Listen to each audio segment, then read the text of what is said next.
Welcome to Green and Red, Scrappy Politics for Scrappy People, a regular podcast on radical environmental and anti-capitalist politics, brought to you by Bob Bazanko and Scott Parkin. Welcome to the silky smooth sounds of the Green and Red podcast. I'm your co-host, Scott Parkin, in Berkeley, California. And as always, I am joined by Bob Bazanko in Houston, Texas. And today we are doing our second interview in our series around the 25th anniversary of the World Trade Organization protests.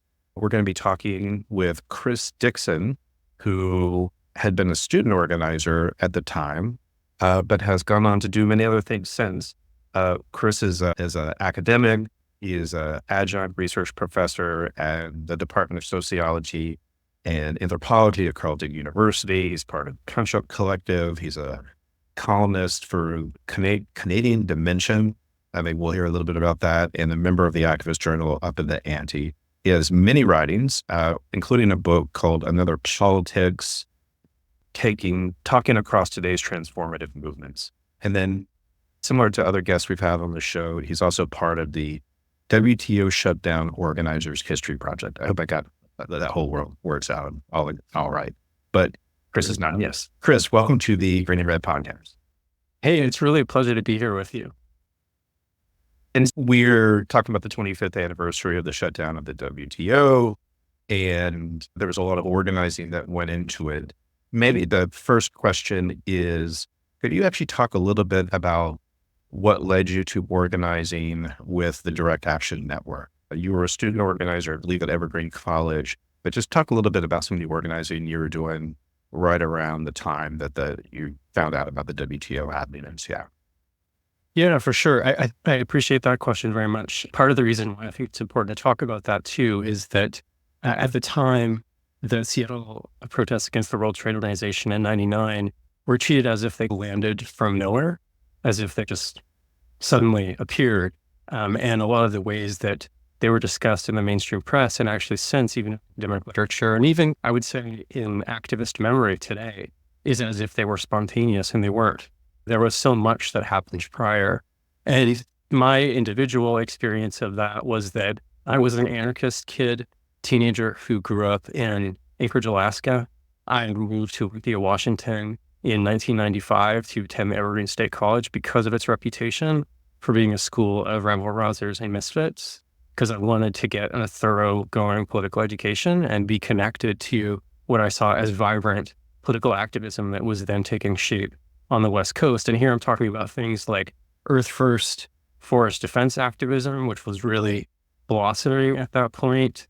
I'm talking about various kinds of international solidarity efforts, which really had a very significant prominence at that time. There was, for a lot of us, the Central American solidarity struggle from the 1980s was still really present.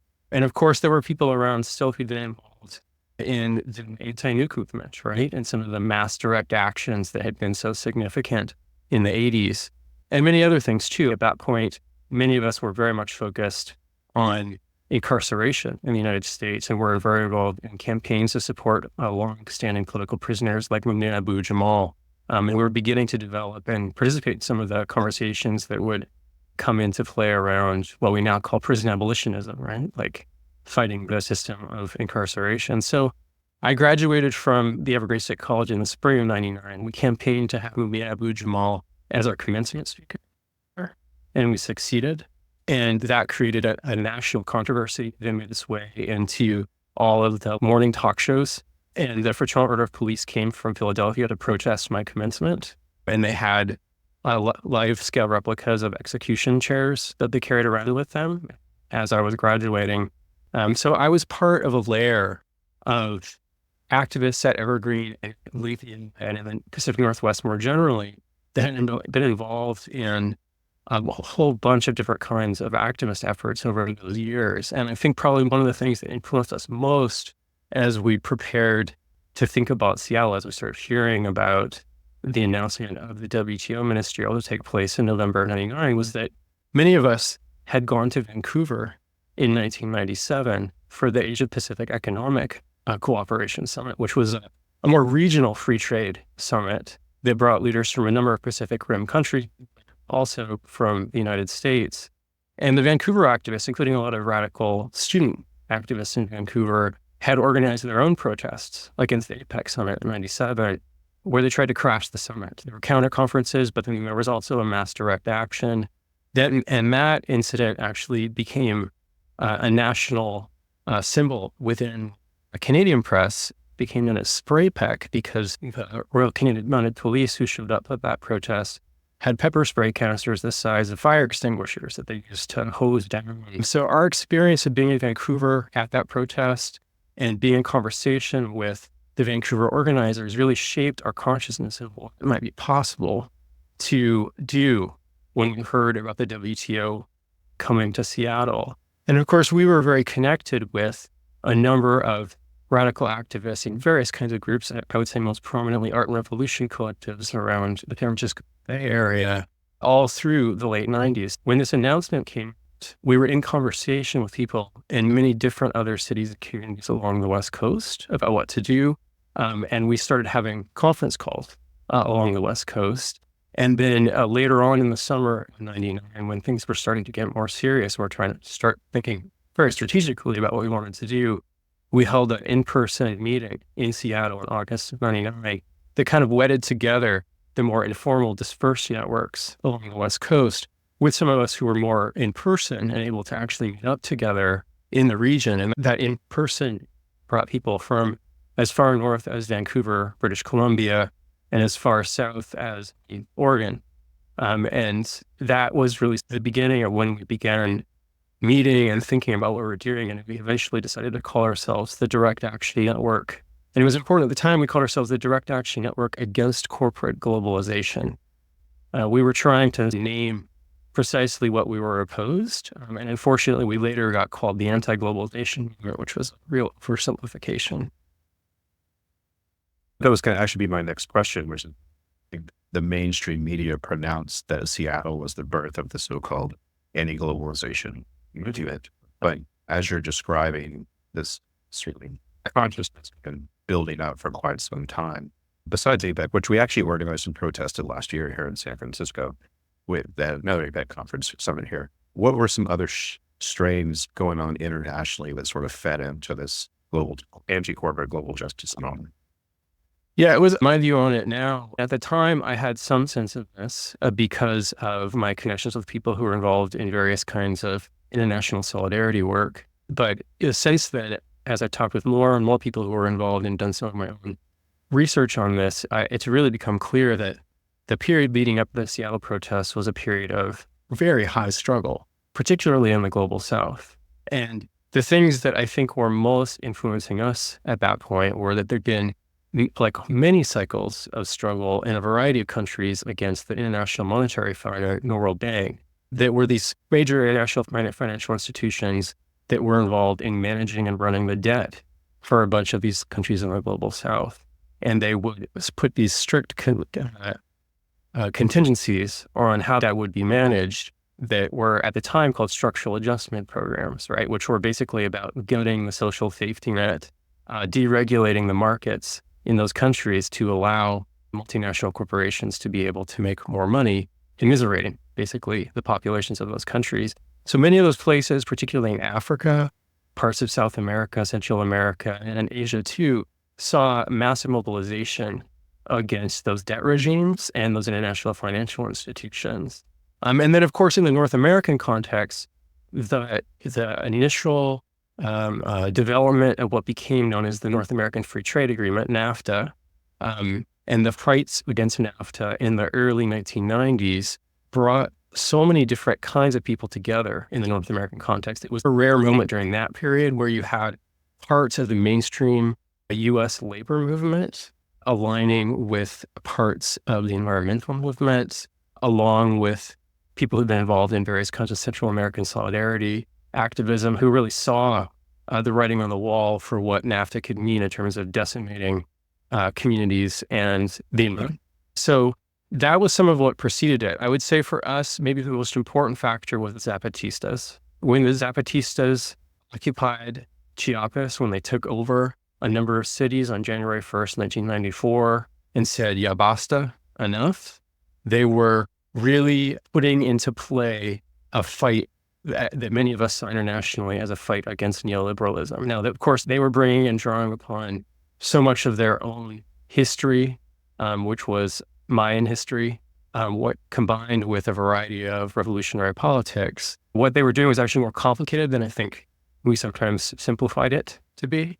But nonetheless, that stepping onto the world stage was super important. And then, of course, they began hosting these encounters, these encuentros, they called them, where they were inviting people from across the globe to come to these international meetings, begin strategizing together for how to fight capitalism. And those encuentros, there were people I knew from each of those. And I think that they were really instrumental in helping to develop a lot of our imagination as anti-capitalists in that period. And I would say that also that laid the groundwork for the development of an important network for us, which was People's Global Action. And People's Global Action was this massive network that brought together dozens of organizations and countries, primarily in the global south, with often smaller radical organizations in the global north, in the fight against neoliberalism. It was explicitly organized to fight against these international financial institutions and the architecture of global capitalism that they were developing at that point. And the PGA called for protests at various points, and they called for protests in Seattle in alignment with what we were looking at. And we were in conversation with them. They sent a caravan that came to Seattle and joined our efforts. So that in some ways was part of the kind of lineage that we were drawing on there, specifically in terms of fighting what we would have called at that time capitalist globalization. Now, you were a student around this time. Was your particular responsibility to organize among students, or was it bigger than that? And how did you approach people who might not have known much about NAFTA or WTO or any of these issues? Yeah, like I said, I had just graduated from college at that point, so I wasn't primarily organizing around students, although that I had a lot of contacts with those people. I'm part of what was so exciting about that period, what I would say the summer and fall of 1999, was the Indirect Action Network. We were moving with a really major, ambitious popular education program. And that looked like a lot of different things. So on campuses, for sure, that looked like people organizing student teach-ins. Those were happening all across the West Coast at that point. They were happening in Seattle universities. They were happening where I was in Olympia. They're happening in Portland and many smaller communities too. People are even doing teach-ins in high schools because the word was that this thing was happening and people wanted to know what it was about. People were hosting major conferences at that point as well that were bringing together activists and interested people from a variety of sectors. But the other thing that I think was really useful is that we were just going wherever anyone would invite us to go speak, whether that was faith-based institutions, union halls, community centers, drawing on a model that many of us had been involved in Earth First or were close to Earth First, and the Earth First model of having a road show that would travel around the region, doing both public talks about a particular campaign, but also activist trainings that were focused on skills building. Road shows were really important for what we were up to. So all of those were ways we were talking to people about the WTO, because we assumed that no one knew anything about this. And we were also developing written literature that tried to, in very basic terms, break down some of this stuff about the global economy in a way that didn't require people to have an economic background or any kind of historical understanding to be able to get what the stakes were at play. And we really saw the fruits of all of that popular education labor in the sense that we were having meetings of Direct Action Network in specific communities. By this point, it wasn't just about coordinating what was happening in Seattle. People were having meetings in their various cities. And like I was in Olympia, we started having meetings that were just 20 people at the beginning. By the time that we got close to the protests, every single weekly meeting had at least 100 people. And most of them were new. So one of the things that we had to learn how to do was how to run an orientation session at the beginning of every meeting, because they were more like assemblies, like popular assemblies, where we needed to help people understand what was happening, both in terms of the kind of analysis, but also in terms of the strategic planning that we were engaged in. It It was a kind of instance where there was so much happening and so much interest that it was at times overwhelming. Yeah. One of the popular slogans that come out of Seattle was turtles and Teamsters together, maybe Teamsters and turtles together. And there's a lot about how the AFL had a big march, and then there's potentially conflict between Direct Action Network and labor, but then also you hear a lot of stories about how, especially rank and file labor workers joined the protest, joined the direct actions.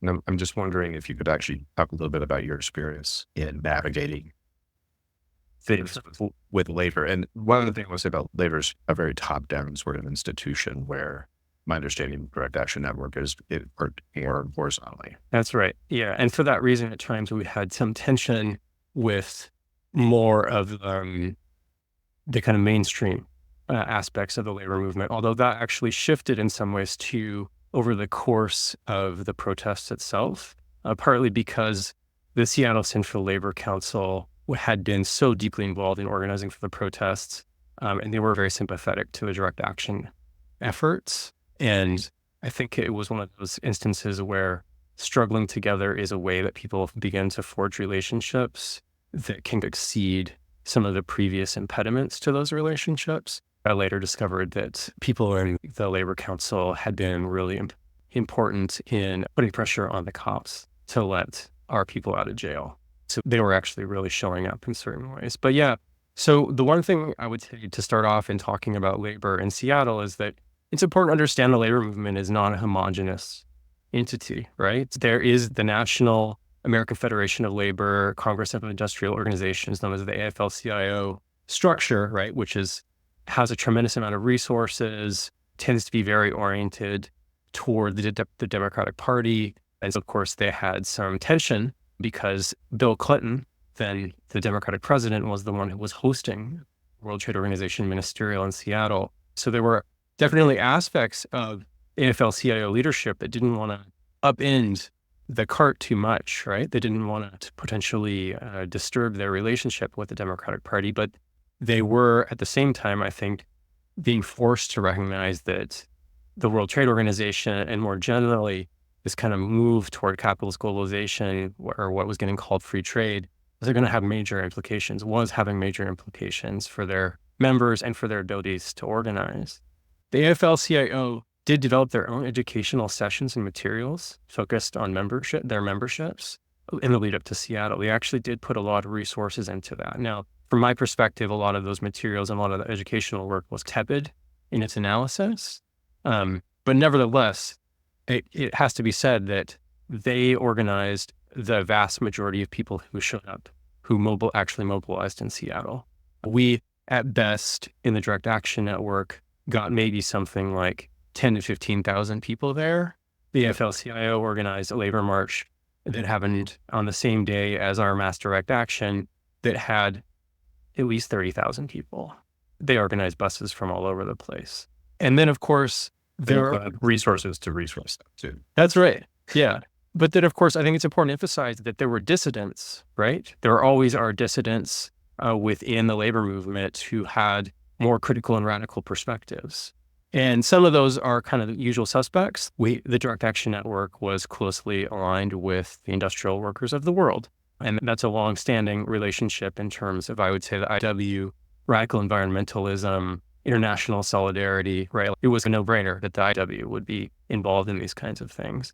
But then there were others too, right? At that point, there were Jobs with Justice groups in a variety of cities. They were organizing a kind of interesting model for community labor alliances that really played hard on solidarity pledges for people to show up for each other at pickets and community mobilizations. And I would say WJ groups played a really important role in a much more sympathetic way with some of the direct action efforts.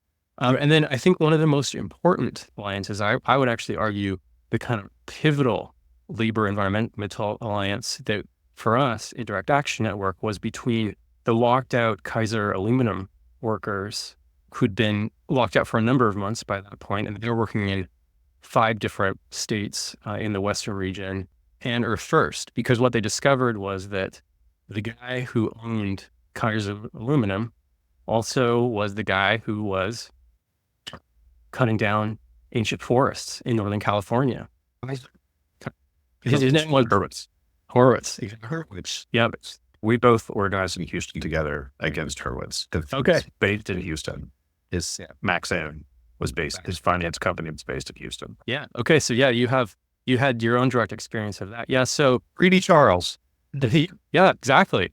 Yeah. So it was a breathtaking thing to witness from our vantage point in the Northwest of these locked out Kaiser aluminum workers beginning to develop these close working relationships with Earth Firsters, especially in Northern California, but reaching up into the Northwest too. And that people started showing up for each other's actions, right? For tree sits, for pickets. We organized, this was before the WTO protests, people from Olympia were very involved in organizing a solidarity action that tried to shut down part of the port in Tacoma that involved both Earth Firsters and locked out Kaiser aluminum workers. And so those workers were very independently minded and increasingly radical and very friendly with the direct action environmentalists and had developed close working relationships. Those relationships were actually a basis for some of what happened in the direct action network. And I think created a kind of container for some of those other kinds of labor environmental alliances to deepen over the course of the organizing of the protests and even the protests themselves. And the locked out Kaiser workers were often at the front of our marches in Seattle during the protests with really combative signs. And so I think there were tensions for sure that played out with some of the mainstream infrastructure and institutions of the labor movement, but then there were these kind of dissident formations and other opportunities for building some of those relationships in ways that were really fruitful. And that in the years after Seattle, some people really tried to carry forward those relationships with the formation known as Alliance for Sustainable Jobs in the Environment, ASJE, which was an attempt to continue to keep that, what at the time was called Blue-Green Alliance, going. I'm going to ask you a question about messaging. As you and other organizers point out, talk to people, this issue has a lot of layers too. You have an economic argument, right? Which I think I did a lot of work at the AFL-CIO at the time, and that was their focus. But then there's also the argument on democracy, right? Who should be making these decisions? Should it be your state legislature or should it be some WTA court of corporate lawyers? And then there's the environmental aspect to it as well. How did you message this to people to try to explain how they had a particular stake in it? We talked about all of those things, like those kind of three different avenues that you just named were, I would say, three core parts of our messaging and three core parts of the kind of like literature and popular education that we were running at the time. We would always try to talk to some extent about the kind of economic immiseration of capitalist globalization and specifically how that was happening through international financial institutions and free trade agreements. And then we would also, and that could be specifically talking about the kind of race to the bottom, right? The way that opening borders for corporations, but not for people, means that there's going to be this kind of move toward lower and lower standards of pay and of labor safety and other things like that. But then, of course, we were also trying to talk about the ways in which the dispute mechanisms of the World Trade Organization could be used to decimate protections that had been fought for and won by the environmental movement and by consumer protection movements. So we were trying to raise some of the ways that the WTO was implicated at so many different levels in potentially affecting people's lives and affecting ecological health. And then I think the trickier part was talking about democracy and sovereignty, because there was definitely a tendency during that period to say that the WTO was decimating national sovereignty, right? That it was a supranational institution that was going to run roughshod over the decision-making and governance by nation states. And now, it's hard to generalize too much here, but in the direct action network, we were all anti-capitalist and many of us were anarchists. And so we were particularly invested in trying to suggest that nation states are great vehicles for ensuring equity, democracy, and sustainability.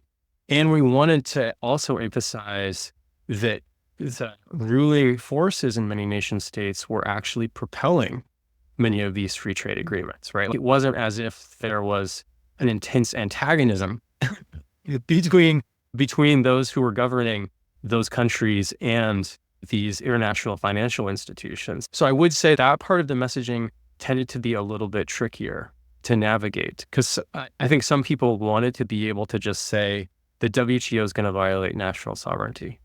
The WTO is going to take away our ability to self-govern. And I actually think that latter point is true. I do think that the WTO was about trying to run our lives in our communities through a supranational organization that was geared toward the interests of global capital. But I think its relationship with at least the sort of dominant nation states was more complicated than that. And a result of the action and also the messaging that came out of it, I mean, we saw the WTO go into a crisis. Like it still remains in some level of crisis. And I'm wondering, just your view on, I mean, it turned neoliberalism, austerity, all that sort of stuff, moved it into in a place where it was not as being looked upon it with as kind of light, a kinder light, if you will. Yeah, that's really true. I don't think that we can single-handedly take credit for throwing the WTO into total crisis. Even in the midst of the protests themselves during that week in Seattle in '99, there was a whole dynamic interplay between our kind of outside protests and pressures on the institution to try to disrupt the proceedings of the summit, and the delegates inside, particularly from global South countries in South America, Asia, and Africa, that were raising their own concerns. And ultimately, I think played an important role in stalling out that round of negotiations. And I think that there would be some ways in which we shared some perspectives and other ways that maybe we didn't. But I think that kind of dynamic interplay had an immediate effect of stalling things out. And then I think, yes, the protests themselves and the international media coverage that they got helped to really raise the profile of this otherwise like wonky, weird institution that I don't think most people would have paid any attention to. And then the subsequent series of summit protests in a bunch of countries in the following few years that kind of were able to use the momentum from Seattle in various ways to continue to propel some of these critical messages about various institutions that were moving neoliberalism on a global scale. And I think all of that contributed in some ways, to many of those institutions. But you also saw that many of them responded in very savvy ways. The International Monetary Fund, the World Bank, they stopped using the terminology of structural adjustments.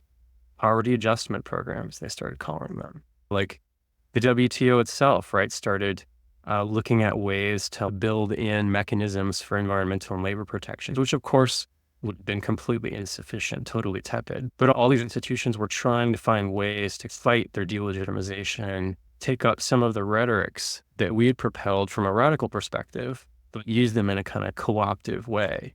I do think it's true that they don't have the kind of power that they had during that period in the late 90s. They certainly don't have the ambition that they had in the late 90s. But it's also probably important to say that the shape of the global economy has changed so dramatically since that point, right? The economic downturn of 2007, 2008 really upended so many of those kinds of market relations and mechanisms and threw so many more people into immiseration. And I think it really changed how we might say, how rulers think the shape of capitalism. And of course, in the last number of years, we've really seen a move toward a more kind of isolationist or a kind of anti-free trade perspective that's about trying to have capitalism that's not a free-going across borders endeavor in the same way, but is much more managed actually by specific nation states. And that's, of course, had a lot of uptake on the right. That's part of what Trump has tapped into as well. As you approached November 30th, did you start to think, wow, this is actually going to be much bigger than we thought, or we actually have something happening here? And like when it happened, was the general kind of feeling you had?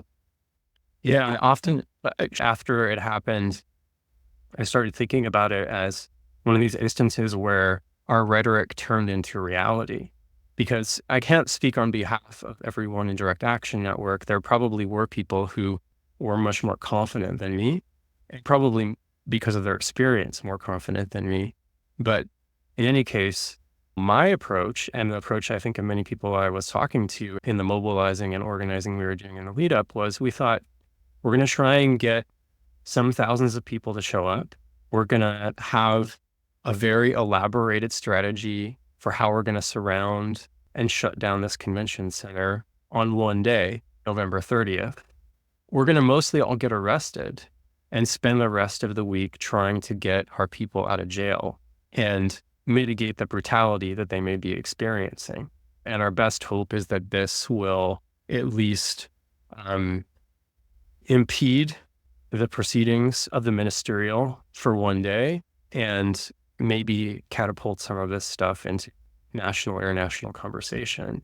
So it was so far surpassed by what actually happened, so significantly exceeded any of those expectations that I had, that it was shocking, right? That we did in fact prevent the first day of the ministerial from occurring, but then that we continued to be in the streets, and that they had to declare civil unrest. They had to declare civil unrest and bring in the National Guard. This was just beyond the scale of what I had expected. And then the number of Seattle residents or residents from nearby regions who began gravitating into participating in the protests and had their own grievances with the police and the draconian approach of the local government. Again, it was so surprising. And then the national, international attention that it got was just astonishing. And that continued for so much longer afterward. You had major magazines like Time and Newsweek running profiles on us where they tried to explain our organizing methods in in-depth articles. They went to Eugene, Oregon, because they thought they would find the kind of our leaders, our secret anarchist leaders there. They had their journalists literally going up and down the West Coast trying to understand the secret to our success. And then I guess the last thing I would just say about it is that I think the most gratifying thing of all was in subsequent years hearing from activists in other countries who said, oh, you actually cared about us. This was a moment where we saw that other people in the United States were paying attention to the violence and devastation that we've been experiencing and were willing to do something about it. Again, that was not something that I expected we would be able to accomplish with that action. I have a question related to the media narrative. It became the sort of counterattack in the mainstream media became very much a thing after the protests. I think Tom Friedman called the WTO protesters a bunch of flat earth advocates, a bunch of yuppies looking for their 1968 fix, that sort of thing. But we saw that across the mainstream media, particularly those who are much more connected to financial and business industries. How do you see the sort of anti-corporate globalization movement, global justice movement countering that or responding to that media, that mainstream media attack, counterattack, whatever you want to call it, whatever it is? Scott, I think that's an important point, about that sort of counterattack that was, because there was a counterattack that we were facing from governance structures, right? From the policing apparatus in a variety of cities that were literally trying to understand how we did what we did so that they could preempt it. In subsequent protests, we had the Rand Institute analyzing our organizing tactics. There was the whole state establishment that was concerned about us. But also at the kind of level of the media, there was a real pushback. And I think this is connected to what I was saying earlier too, about this kind of oversimplification, this flattening of what we were saying into anti-globalization, right? Anti-globalization was never a term that we used, but it became the term in the media that was used to describe us. And Thomas Friedman had that famous column. But there were so many others, right, who were describing us as basically simpletons who just were precious about our ethical localism and could not make sense of complexities and realities of the global economy. And their argument too, I think, would be that the global economy is an inherently positive force, right? That capitalist globalization was actually leading more people to have higher standards of living and was having a kind of long-term leveling effect, right? Creating more global equality in the world. That was certainly Friedman's. And part of what we had to do in response to that was insist that we weren't against globalization.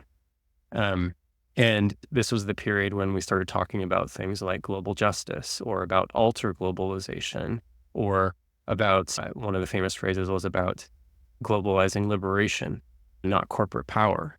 So really emphasizing that we were, in many ways, the real proponents of globalization, right? What we were proposing was developing a society across borders that was building equity and sustainability, and the real enemies were the corporations, were the multinational corporations that were about destroying people's livelihoods and destroying ecosystems. And that was part of how we were trying to counter that.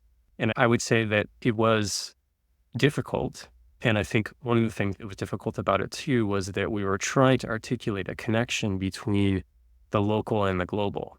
We were trying to talk about specific instances, specific campaigns against injustice in particular places, and then connect them into this kind of global perspective and global movement against neoliberalism. And I can't say that we always succeeded super well at making those connections clear. And that's, I think, particularly difficult to do in sound bites and within the framework that a lot of mainstream journalism had at that time.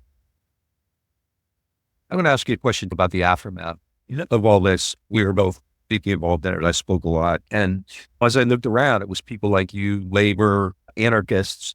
But in the last several years, we've seen things like Brexit or Trump taking advantage of NAFTA. This movement, which I would perceive as call it left, progressive, whatever, has become a hardcore, I won't use populist because it's used incorrectly, but this right-wing movement, right? Brexit, NAFTA. The New York Times had a great article a couple months ago about how NAFTA destroyed American politics, and Democrats still won't reckon with that idea. They'd rather say Trump's people are this or they're all racist or whatever. And I'm from Ohio, so I saw what NAFTA did in Youngstown and Warren, which are now heavy red areas. So I never saw that coming. But what do you think of that? I mean, have you thought about that kind of the way it played out ultimately? We laid the groundwork, and then those other folks came in and just finished the task. Yeah, I think it's a really legitimate point. I'm glad that you bring that up because it is something I've thought about. I have occasionally encountered people who argue that in some ways we are at fault for the rise of particular kinds of authoritarianism in U.S. politics, that sort of the way that kind of anti-globalization could be framed and then captured by the right, that we bear some responsibility there. I'm not so sure that we have that much responsibility, but I do think it's important to say that even in that moment, the Seattle moment, we were grappling with forces and formations in the far right who were trying to infiltrate and trying to take advantage of the protests. Even during that period, we were trying to fend off, for example, Pat Buchanan's efforts to capitalize on an anti-free trade perspective from the right. In other parts of the world, there was some actually very useful writing about this at the time. People who were involved in anti-capitalist, anti-corporate globalization efforts in European countries were having experiences of far-right formations, including Nazis, trying to infiltrate their mobilizations and take up and use various forms of anti-Semitic conspiracy theories to make sense of and offer analysis of the global financial system, right? And that's not particularly surprising, of course, because those kinds of anti-Semitic conspiracy theories connected to finance have a really long history on the right. But that's one of the key explanatory frameworks that people use. So we actually, even in that moment, were struggling with not a massive presence of the far right on the edges of our movement organizing, but certainly some presence that was trying to opportunistically use it as a way to move people toward their politics. And so I think that part of what's been challenging, of course, in the last 25 years is that there have been so many other developments that have been really conducive to the consolidation of some of those far-right forces. I would argue in particular that for us involved in the movement against corporate globalization, the events of September 11th, 2001 were really a challenge, right? Really threw us to a tailspin in many ways. And part of that tailspin had to do with the ways in which the rulers in Washington, D.C. used those events to build a kind of patriotic message that was opposed to any left perspective and that actually in many ways cut against a kind of global justice understanding of the world, right? That it was about separating the world into inherently antagonistic civilizations based on a very racist framework. And then, as I mentioned earlier, I do think that the crisis of 2007, 2008, that crisis that has hit so many people, I think, and really had lasting effects on people's economic livelihoods and actually just on our social fabric. I think that also really shapes or has really shaped the kinds of possibilities that we have for offering a kind of anti-neoliberal analysis. And I do think that there have been some very savvy parts of the right that have really been able to take up on some legitimate grievances that people have experienced from this kind of crumbling social and economic infrastructure and offer these other kinds of explanatory frameworks, right, which can be so seductive to focus on scapegoats, racist conceptions of outsiders, and other kind of enemies within as the key problems. And then because there is this long-standing tendency in those far-right politics to focus on the sort of global financiers as these sinister outsider figures, I think that it fits together in ways that can be, I think, really demobilizing for building movements that are based on solidarity. So that's all just to say that I do think that it's implicated, right? I don't think this is something we could have guessed at exactly in 1999, but I do think that the fact that we couldn't carry through the movement and build on it in certain ways opened up opportunities for co-optation of some of it by the far. I think the current policy and the rhetoric about China really brings me back to that era, because back then, whenever I would speak, somebody would inevitably bring up some kind of xenophobic comment about China, and we can't let these poor people take advantage of our workers, that kind of thing. And so now, not just Trump, but really everybody, the rhetoric about China really goes back. It's virtually the same stuff I was hearing 97, 98, 99. Yeah. It was Buchanan. Right. Yeah. But even like AFL-CIO, I spoke there. I always had to just not even bring it up, because they just to them, China was such a crucial issue. Yeah. My last question is what happens in Seattle is we have this protest. It essentially turns into a police riot where the police attack protesters. One of the also counter narratives from the media is that the protesters were violent. And then as we fast forward to 25 years later, we actually see violent protesters on the right. People bring guns to protest, people who storm the U.S. Capitol. And then the rhetoric and the discourse coming out of the more liberal perspective, not progressive or definitely left, is around civility. And I'm just wondering what your thoughts are on how the civility argument actually seems to be a big thing that liberal Democrats, for example, use to sort of counter people on the left. And I'm just wondering what your thoughts are on that as someone who organized a mass action, which was essentially nonviolent until the police turned it violent. But I'm just wondering there were parts of it that weren't, but what your thoughts are on this sort of civility discourse, which is that the Democrats always throw at people on the left at this point. It's even happening now with whatever happens out of the 2024 elections. No street fighting, need civility, that sort of thing. Yeah.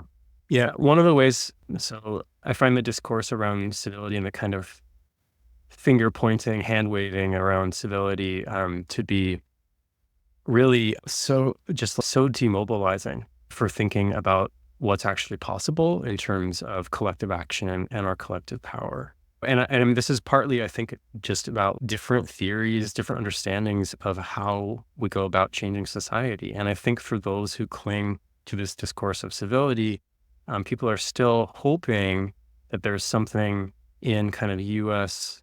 ruling institutions that can keep them safe. And that if we just are polite and stick to the rules, expect that other people should stick to those rules as well, that we'll be okay. But it's just not true. For one thing, it's not true if you take a longer perspective of U.S. history, right? The kind of violence and polarization and uncivility that is happening in the United States today is actually the rule in U.S. history. It's not the exception, right? Street-based violence associated with politics in the United States has happened so many times previously. So the last number of decades have actually been an unusual period of less violence, less polarization. And part of the way that I think about it is based on the experience with the Seattle WTO protests was, for me, that experience was one where I experienced viscerally the power of uncivil collective action on a mass scale to be able to achieve things that previously people told us were impossible. And so that required actually being disruptive, being impolite, being confrontational, and exercising power in messy kinds of ways together that, yeah, we're not always pretty or perfect, but I think did give us all an education in some of the potential for what we can achieve when we're willing to work together, have each other's backs, develop plans, and carry them out.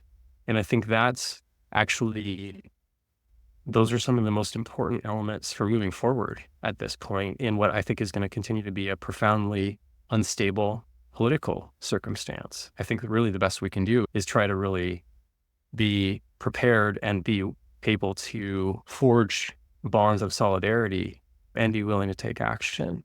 And the other thing I would say quickly on this point is that, yeah, Seattle was not entirely nonviolent, certainly not by the standards that the Direct Action Network had initially agreed to. There were probably at least 100 people who showed up with really carefully developed plans to do a black bloc formation, which meant dressed uniformly in black clothes with masks and carefully target corporate businesses for property destruction now. And to some extent, some of those people also were involved in protecting some of the blockades by throwing back tear gas canisters and otherwise helping to prevent more police violence. And at the time, I had some conflicted feelings about some of the black bloc activity, but my feelings changed pretty quickly even just within a matter of months after that, and especially in the last few years. And I've come to have more perspective that I do think it takes a variety of kinds of political action to produce moments that can be astonishing, like that protest was. And I'm much less sectarian or fixated at this point on there being one right way for us to do our politics in the streets. And I try to take a more capacious view of the different things that we can bring and the ways that we can try to build some solidarity together. I have one last question, but I think that's a good way to finish this interview. But I actually think that's a very important point. It takes many pieces and many types of political action to achieve our goals. Our last question is around the WTO Shutdown Organizers History Project. I'm sorry, I've mixed it up a little bit. Could you actually tell us a little bit about that? We'll put it in the show notes, but we always like to end with things like that. Like for sure. Going projects, which I think is probably going to be a pretty big project for the 25th anniversary. Yeah, that's right. Yeah, the Shutdown WTO Organizers History Project is something that a small group of us who'd been involved in Direct Action Network, we came together for the 20th anniversary 5 years ago and decided that we would assemble as many of the kind of reflections, documents, and also videos and other materials on what happened during the Seattle WTO protests in '99 and put them in one place on one website where it was accessible. Partly, I think a lot of our intention was just that other people are telling that story and they're not necessarily talking with the people who were involved in organizing the protests. So we should try to tell the story ourselves. We interviewed people we knew. We put up those interviews. We tried to write some of our own historical accounts. And with the coming 25th anniversary, we're going to add additional materials to that site and hope that it continues to offer a kind of grassroots perspective and not a homogeneous perspective by any means, right? There's a variety of different vantage points that people take within telling that story. And our hope has been to just share some of those different vantage points and offer some opportunities for people to continue to learn from and draw lessons from the success and the failures, I should add, in the Seattle WTO protest mobilization. My personal view is that there's a lot we can learn from it, and there's also a lot to criticize about how we did particular things and improve upon. And I think that's always the best we can do with movement history. Excellent. I'm going to leave it there.